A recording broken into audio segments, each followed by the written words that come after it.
দেখা যাক কি রয়েছে। ওকে, আপনি কি বহুরূপী? মানে সামনে এক ভেতরে অন্যরকম? তোমার কি মনে হয়? আমার তো মনে হয় না।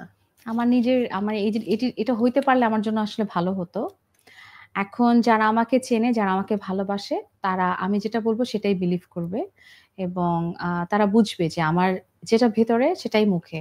I can't hide, I can't like আমি ফেক কিছু করতে পারি না। আর যারা আমাকে পছন্দ করে না তারা আমার এই অ্যান্সারটাকেই বলবে যে মিথ্যা বলতেছে। এক্সাক্টলি। সেটা যার উপর ডিপেন্ড করে। এবং তবে আমার কাছে মনে হয় যে মানে আমাদের মতো মানুষের না আরেকটু ইন্ট্রোভার্ট হওয়া দরকার। আমি আমরা অনেক আসলে বেশি যদি কথা একটু বলি। ইন্ট্রোভার্ট হতে পারতাম আমার জন্য ভালো হতো। বাট হ্যাঁ। এটা আসলে এত বছরও যখন হয় নাই তাহলে আসলে এটা আমাকে সৃষ্টিকর্তা ওভাবেই বানায় নাই। কৌশিক তিনি লিখেছেন আপনার ফেভারিট সিঙ্গার কে? আমার অনেক ফেভারিট সিঙ্গার আছে। যদি একটু নাম জানতে চাই দেশের বাইরে তাহলে? এখনকার জেনারেশন হ্যাঁ, এখনকার এবং আগের আমি পুরোটাই জানতে চাই। ও তাহলে তো অনেক বলতে হবে। শুনি না। রুনা ম্যাম অবশ্যই প্রিয়, সাবিনা হ্যাঁ। ম্যাম পছন্দ। শ্রদ্ধেয় আ সুবীর নন্দী আঙ্কেল আমার খুব পছন্দের শিল্পী ছিলেন। ইন্দ্রকিশোর দাদা। তারপর সামিনা চৌধুরী পছন্দের শিল্পী আমার কনক চাপা। তারপর বাইরে যদি বলো এখন যাদের গান সবচেয়ে বেশি শুনি শ্রেয়া ঘোষাল আর অরিজিৎ সিং। আমি জানতাম যে শ্রেয়া ঘোষালের নামটা সবার আগে আসবে। শ্রেয়া ঘোষাল আর অরিজিৎ সিং দে আর মানে আনপ্যারালাল মোস্ট ফেভারিট। একদম। ওকে। পরের প্রশ্ন আলমগীর কবির লিখেছেন ওনার কাছে আমার প্রশ্ন মানে ওনার কাছে আমার প্রশ্ন ওনার কাছে কোনো প্রশ্ন করা যাবে না। আচ্ছা আমি আর কি করব তাহলে? বেনজির আহমেদ রাজন লিখেছেন ও আচ্ছা ওকে।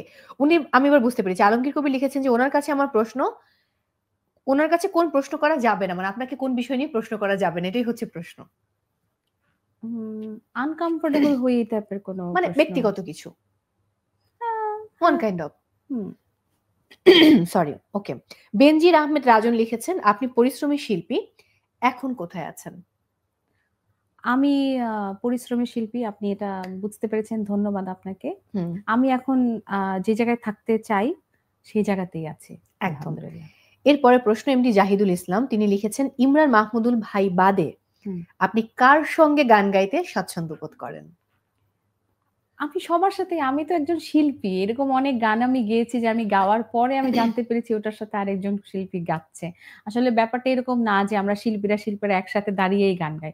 ইমরানও যখন গান গায় তখন ও আলাদা ভয়েস দেয়, আমিও আলাদা ভয়েস দিই।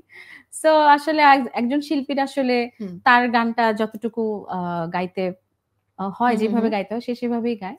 হ্যাঁ, যদি স্টেজ শেয়ার করার কথা বলো তাহলে ইমরানের সাথে স্টেজ শেয়ার করি আমি মাঝে গান গাই। সেটা একসাথে করা হয়। আদারওয়াইজ বাট রেকর্ডিং তো ইমরান ছাড়া কার সাথে আরো বেশি মানে কার সঙ্গে স্বাচ্ছন্দ্য বোধ করেন? সবার সাথেই স্বাচ্ছন্দ্য বোধ করি।